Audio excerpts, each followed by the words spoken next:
నమస్తే, welcome to Andhraprabha. నేను ప్రశాంత్. మణిపూర్లో మళ్ళీ ఉగ్రవాదుల దాడి స్టార్ట్ అయ్యిందా? ఈ గతంలో మనం చూసాము. దాదాపు మణిపూర్లో ఎప్పుడు ఏదో ఒక రకంగా గొడవలు ఉంటూనే ఉంటాయి. ఈ ఉగ్రవాదుల దాడులు ప్రతి చోట జరుగుతూనే ఉంటాయి. ముఖ్యంగా మణిపూర్లో చాలా చోట్లలో ఈ ఉగ్రవాదుల దాడికి అక్కడున్న జనాలు కూడా వలస వెళ్ళిపోతూ ఉంటారు.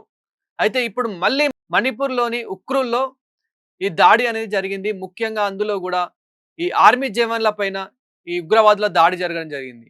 అదే దాడిలో అక్కడికక్కడే ఇద్దరు మృతి చెందినట్లు కూడా తెలుస్తూ ఉంది. పలువురు గాయాలైనట్లు కూడా తెలుస్తుంది. వాళ్ళని దగ్గరలో ఉన్న ఆస్పత్రికి తరలించినట్టు తెలుస్తూ ఉంది. అయితే మరి ఈ దాడికి ఎవరు పాల్పడ్డారు? ఈ ఉగ్రవాదులు ఎవరు?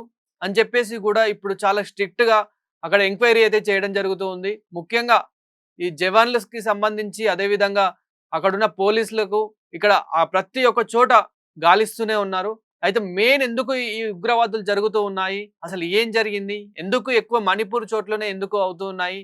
అని చెప్పేసి ఎంక్వైరీ చేస్తే గనక మెయిన్ మణిపూర్‌లో ఒక కమ్యూనికేషన్ అనేది కొంచెం తక్కువ ఉంది. అండ్ కనెక్టివిటీస్ అనేటివి కొంచెం తక్కువ ఉన్నాయి.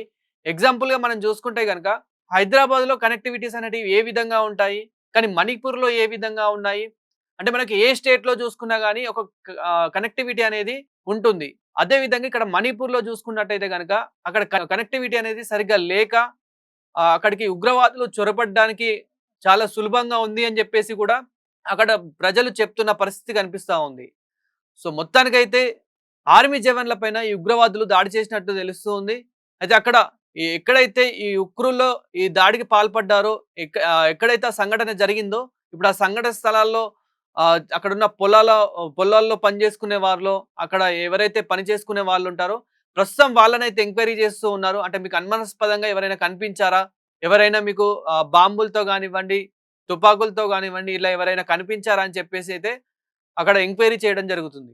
అయితే ఎప్పుడైతే వీళ్ళు పోలీస్ స్టేషన్ నుంచి బార్డర్‌కి వెళ్తున్న సమయం ఏదైతే ఉంటుందో ఆ సమయంలో పగడ్బందీగా ప్లాన్ చేసి ఒక బాంబ్ అనేది అమర్చుకొని వాళ్ళు ఎళ్తున్న రోడ్‌లోనే ఎళ్తున్న కాన్వే ఏదైతే ఉంటుందో దాదాపు 40 మందికి పైగా సిబ్బంది.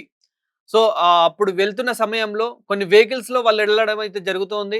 అదే సమయంలో వీళ్ళు ఆ బాంబ్ అనేది అమర్చుకొని, ఆ బాంబ్ అనేది అక్కడ ప్లాన్ చేసుకొని అక్కడ పెట్టి ఇంకా ఎళ్తున్న సమయంలో అక్కడికి ఆ ప్లేస్‌కి రీచ్ అయిన తర్వాత ఆ బాంబ్ అనేది పేల్చడం జరిగింది. ఆ పేల్చిన వెంటనే పలువురికి చాలా మందికి గాయాలైనట్లు తెలుస్తూ ఉంది. అయితే ఇద్దరిని ఆస్పత్రికి తీసుకెళ్తున్న సమయంలోనే అక్కడికక్కడే మృతి చెందిన ఘటన అయితే చోటు చేసుకుంది. ఇంకా మిగతా వాళ్ళు ఎవరైతే ఉన్నారో వాళ్ళకి కూడా చాలా గాయాలయ్యాయి. వాళ్ళు కూడా ఇప్పుడు హాస్పిటల్‌లో ఆహ్, చికిత్స పొందుతున్నట్లయితే తెలుస్తూ ఉంది. ముఖ్యంగా ఇప్పుడు మణిపూర్ సీఎం గూడా దీనికి స్పందించి వాళ్ళకి సానుభూతి తెలుపుతూ ఇంకా ఎలా చేయాలి? అండ్ అక్కడ సిబ్బందిని ఎలా పెంచుకోవాలి? ఈ సిబ్బందితో ఇంకా ఇలాంటి దాడులు జరగకుండా ఇంకేం చేయాలని చెప్పేసి గూడా అక్కడ చర్చించుకున్న సిట్యుయేషన్ కనిపిస్తూ ఉంది. గతంలో గూడా మనం చూసాము. దాదాపు ఎప్పుడు చూసినా గాని మణిపూర్‌లో ఏదో ఒక రకంగా ఈ దాడులనేటివి జరుగుతూనే ఉన్నాయి. ఇప్పటికి ఏమాత్రం ఆగట్లేదు. మరి ఇవి ఆగాలంటే ఏం చేయాలి? అని చెప్పేసి గూడా అధికారులైతే సిబ్బంది ఇప్పుడు ప్లాన్ చేసుకుంటుంది.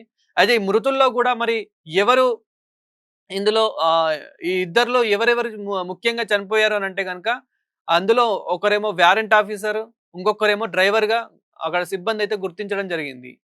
ఇంకా పలువురికైతే చాలా గాయాలయ్యాయి. వాళ్ళు గూడా హాస్పిటల్‌లో చికిత్స పొందుతున్నట్లు తెలుస్తూ ఉంది. ఏదేమైనప్పటికీ వాళ్ళకి ఇలా గాయాలయ్యడము, ఇలా మృతి చెందడం అనేది ఒక బాధాకరంగా మిగిలిపోయింది. ఇప్పుడు సిబ్బంది గూడా దీనికి పలువురు చర్యలైతే తీసుకోవడం జరుగుతుంది.